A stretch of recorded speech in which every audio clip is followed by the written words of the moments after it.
What's going on, Billboarders? Thank you so much for tuning in. Once again, we've got someone really cool with us today.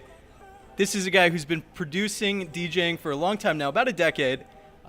You've seen his name all over the place, often right next to the word remix. It's DJ R3hab. Dude, thank you so much for the time. Thank you. That's a good introduction. I like it. I like it. I like it. Thank you, man. You know, a lot of practice. Yeah. I've been working for a couple weeks getting ready for this. So, like I said, you've been doing this about a decade now. Yeah. Around 2007, give or take, was when Yeah. you really got started. Yeah. So let's talk a little bit about that. I mean, the early years, getting started is hard for anyone, Yeah. right? What was that like for you? What were the early years like? It was interesting because, let's say, 11, 12 years ago, the movement wasn't as big. So, like, production was very difficult because there weren't tutorials. You had, like, there was this transition going on from hardware to software, you know, going into Fruity Loops, Ableton, Cubase. Right, yeah. And the laptops weren't even fast enough yet to really, you know, like, so that's the time I got started. But of course, with everything becoming easier to do, Yeah. I think one of the things is it makes it harder to make a big name for yourself. Good Wait, point. what's your view on that? I definitely believe that's now going on right now. I think for us, we came at a time that it was hard, but it was maybe you were fresher because you were part of a fresh movement. And now, but this is also how the kids produce right now. They copy a lot, you know, because it's easy. Sure. You know, it's easy to go on YouTube, to get a tutorial, take the sound. So now I think it's harder because to stand out, because everybody's just like copying each other, you know.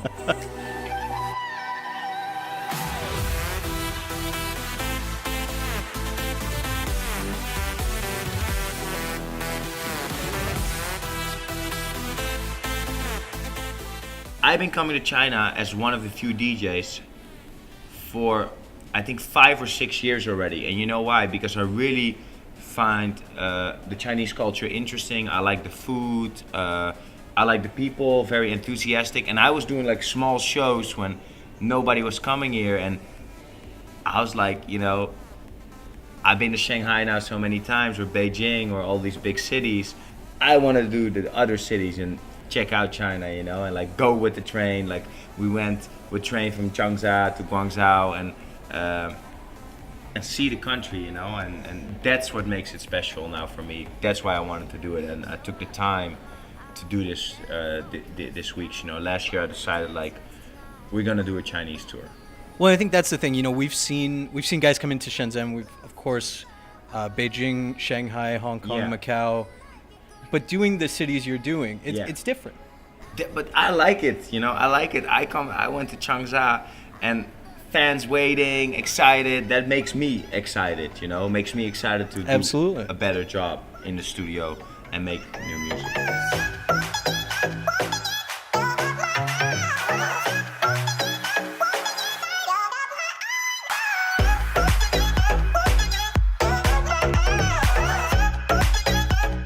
You know, people describe your music in a lot of different ways. They call it a lot of different things. Yeah. How do you see your music? To you, what is it? I'm just trying, this year and last year, I'm just trying to make what I like, you know, like I think it's energetic, emotional. It's all over the place, like my life, you know, like sometimes I feel energetic, sometimes I feel emotional, sometimes I feel euphoric. And this is what life is about, you know. There's many ups and downs, and the peaks feel very good and the downs don't feel so great. So that's what the music is based on, you know. Trouble is much more emotional, and White Noise, the remix I did for Ella Voss, for me is a very important song, you know. I love the lyrics. And then we have Everything, which is a party record for me, which I like too, you know. Like, it's up and down, it's a roller coaster ride.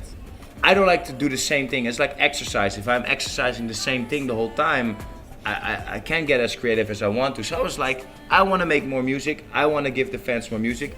So this year, Bad and Bougie remix, Ella Voss remix, Let Me Love You remix, A Trouble. There's 5 records in 6 weeks. I can make a lot of music. It's no problem for me. I have the ideas in my head, and I can translate them. The only thing I need is diversity, you know. I can't make the same thing over and over again. So. Well, that takes me into you've mentioned it already, but let's talk a little more. Trouble. Yeah. So Trouble just came out within the last month. Yeah.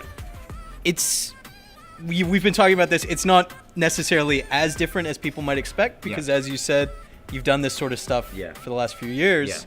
Yeah. But if you don't know so much about your style, the music, this does come across as a very different kind of track. You know, when you go back in October, I released Icarus. I used this little chop. It's very similar to the Trouble chop. So I do this very, maybe you said curated my pictures. My music is curated too. I have a plan for the music. So, and it is rhythmic, you know. It's a little bit, it has the Closer remix influences. It has a little bit influence of the Work remix I did for Rihanna. It's all a fusion of ideas in my head, and it can come like that way. But if you go back into the journey of the you know, the music I've released last year, it all falls into place, and it's a story that I'm telling for the fans. Trying to get into my head, 'cause you've been nothing but trouble.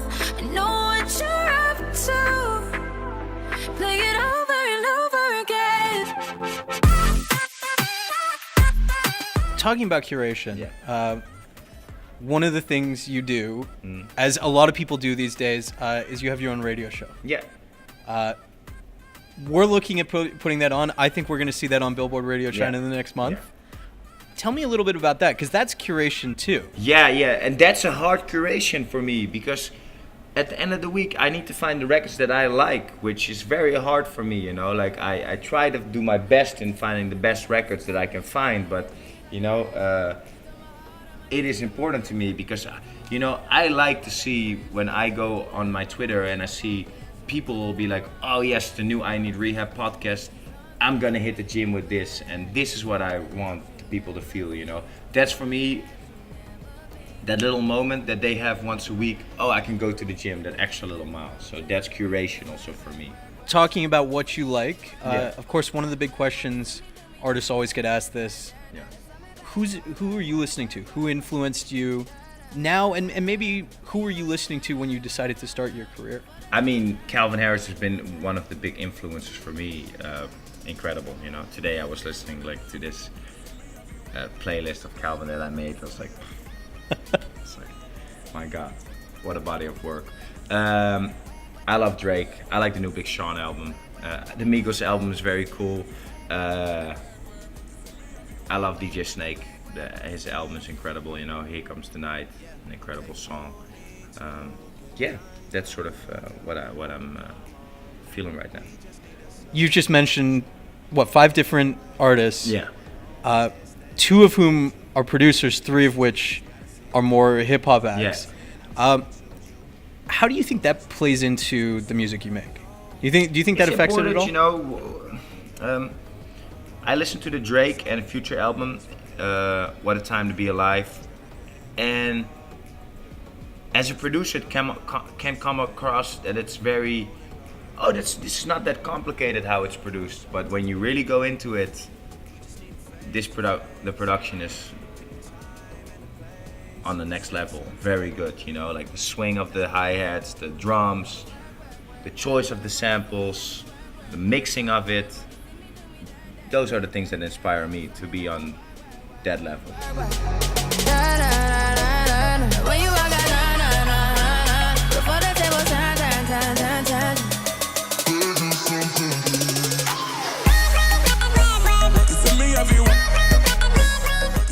As far as I'm aware, you've never released sort of a full album of your own kind of thing. Yes.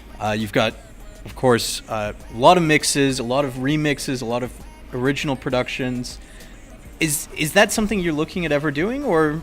I am considering it. Yeah? Yeah. I feel that if I do this, it must be great. So I'm gathering ideas and see if I can make it great.